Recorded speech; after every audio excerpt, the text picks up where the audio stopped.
انسان جو اپنے بیٹے کو وصیت کرتا ہے وہ اس کے تجربات کا نچوڑ ہوتی ہے اور کمال محبت کے ساتھ اس کی سراسر بھلائی مقصود ہوتی ہے، اور باپ وہ وصیت اپنے بیٹے کو کرتا ہے۔ اور یہاں وصیت کرنے سے قبل کتنے پیار بھرے انداز میں، یا بنیا، اے میرے پیارے بیٹے، احفظ انی اربعن و اربعن، میں تمہیں 4 چیزیں بیان کرتا ہوں اور 4 چیزیں اس کے ساتھ جڑی ہوئی ہیں، تو یہ 8 چیزیں تم یاد کر لو۔ لا یضرک ما عملت معہن، اگر یہ تیرے عمل کا حصہ بن جائیں تمہیں زندگی میں کبھی نقصان نہیں ہوگا، زندگی میں تم شر سے بچے رہو گے، برائی سے بچے رہو گے، نقصان سے بچے رہو گے، تمہارا باطن تمہارا ظاہر اچھا رہے گا اگر ان 4 چیزوں کو 4 چیزوں کے ساتھ جوڑ کر کے اپنے عمل کا حصہ بنا لو۔ فرمایا ان اغنى الغناء العقل، سب سے بڑا غنا، سب سے بڑی دولت مندی، سب سے بڑی ثروت عقل ہے۔ اگر کسی کو عقل کا رزق دیا گیا ہے تو وہ سب سے بڑا دولت مند ہے۔ اگر اس کے پاس مال و متاع بہت سارے ہیں لیکن بے وقوف ہے تو وہ دولت مندی نہیں ہے۔ وَأَكْبَرُ الْفَقْرِ الْحُمْقُ، اور سب سے بڑا فقر اور سب سے بڑی محتاجی جہالت ہے۔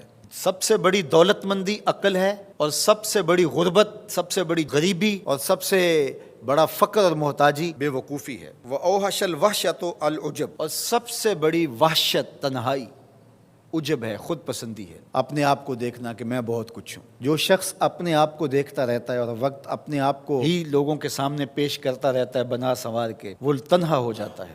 لوگ اس کی ان خوبیوں کا بھی انکار کر دیتے ہیں جو خوبیاں واقعتاً اس کے اندر موجود ہوتی ہیں۔ اگر پاؤ ہے تو اپنے آپ کو سیر نہ بتاؤ، لوگ پاؤ کا بھی انکار کر دیں گے۔ تو جو جس حالت میں ہو وہی حالت لوگوں کے سامنے ہونی چاہیے، بلکہ اس سے اگر کم ہو۔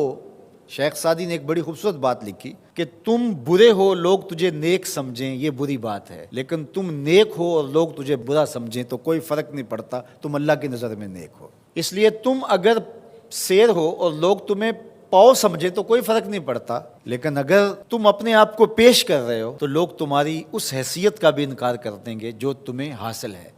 اکرم الحسب حسن الخلق، سب سے اچھا جو حسب و نسب ہے وہ کیا ہے؟ میں فلاں ہوتا ہوں، میں فلاں ہوتا ہوں، میں فلاں کا بیٹا ہوں، فلاں قبیلے سے میرا تعلق ہے، میرا باپ بڑا امیر کبیر تھا، اپنا حسب نامہ اس طرح لوگ پیش کرتے ہیں، مجھے جانتے ہو کہ میں فلاں ابن فلاں ہوں۔ سیدنا علی المرتضیٰ فرماتے ہیں بہترین جو حسب ہے جو آپ پیش کرتے ہیں وہ کیا ہے؟ حسن الخلق، تمہارے اخلاق کیسے ہیں، تمہارا خلق گواہی دے گا کہ تم اچھے خاندان کے چشم و چراغ۔ مشکانست کے خود ببوئت نہ کہ عطار بگوئت، فارسی کا ایک مقولہ ہے کہ خوشبو وہ ہوتی ہے جو خود بتائے کہ میں خوشبو ہوں۔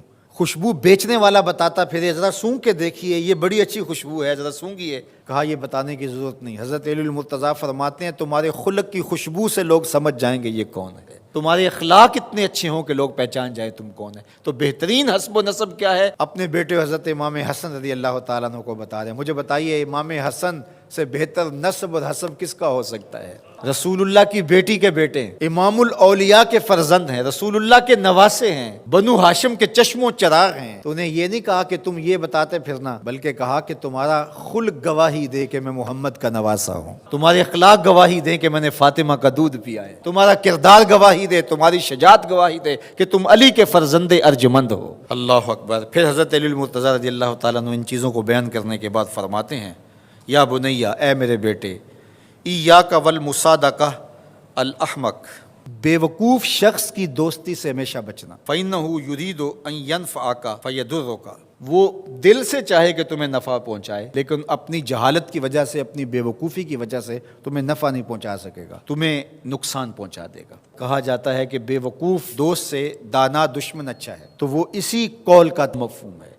آپ نے اپنے بیٹے حسن کو یہ نصیحت کی، یہ نصیحت پلے باندھنے، اور کبھی بھی جاہل اور بے وقوف سے دوستی نہ رکھیں، اس سے رویہ اچھا رکھیں، سلوک اچھا کریں، اس کے لیے خیر کا ذریعہ بنیں آپ۔ یہ مطلب نہیں کہ بے وقوف کو آپ سلام بھی نہ کریں، لیکن دوستی اعتماد آپ اس پہ نہیں کر سکتے۔ وَإِيَّاكَ وَمُصَادِقَةَ الْبَخِيلِ، اور بخیل سے کبھی بھی دوستی نہ لگانا۔ فَإِنَّهُ يَبْعُدُ عَنْكَ أَحْوَجَ مَا تَكُونُ إِلَيْهِ، اس لیے کہ جب تجھے انتہائی ضرورت کا وقت آئے گا تو وہ تجھ سے دور ہٹ جائے گا، اور تو اس پہ توقع لگائے ہوئے ہوگا کہ میرا دوست ہے اور اوکھے ویلے میرے کام آئے گا، لیکن اوکھے ویلے وہ کام نہیں آئے گا۔ تو بخیل سے دوستی کا رب نہیں رکھنا۔ وَإِيَّاكَ وَمُصَادَقَةَ الْفَاجِرِ، بدکار شخص سے کبھی دوستی نہ رکھ، برے شخص سے کبھی دوستی کا رشتہ نہ جوڑنا۔ فَإِنَّهُ يَبِيعُكَ بِالطَّافَةِ، جو فاسق و فاجر ہے، برا شخص ہے، بدکار ہے، اس سے دوستی نہ رکھنا، اس لیے کہ وہ بہت تھوڑی قیمت میں تجھے بیچ دے گا۔ اور آخری بات، وَإِيَّاكَ وَمُصَادَقَةَ الْكَذَّابِ، جھوٹے آدمیوں سے کبھی دوست نہیں رکھنا۔ فَإِنَّهُ كَالسَّرَابِ يُقَرِّبُ عَلَيْكَ الْبَعِيدَ وَيُبْعِدُ عَلَيْكَ الْقَرِيبَ، وہ بعید کو تجھے قریب دکھائے گا، قریب کو تجھے بعید دکھائے گا۔ جو چیز قریب ہوتی ہے، جو سراب ہوتا ہے تو دور سے پانی دکھائی دیتا ہے، لیکن جب قریب جا کے دیکھتے ہیں تو سراب ہوتا ہے، پانی نہیں ہوتا۔ تو کہا وہ بھی سراب کی طرح ہوتا ہے، کذاب، جھوٹ بولنے والا، جو تجھے وہ نقشہ کھینچے گا جو ہوگا نہیں، تجھے وہ چیزیں بتائے گا جو نفس العمل میں نہیں ہوں گی، اور تو ایک مغالطے میں مارا جائے گا۔ یہ ہے حضرت سیدنا علی المرتضیٰ رضی اللہ تعالی عنہ کے وہ اقوال نور، جن کی گہرائی، گیرائی اور حکمت سے بھرے ہوئے یہ کلمات سے پھوٹتے ہوئے اجالے ہماری زندگی کو ایک اسلوب دیتے ہیں۔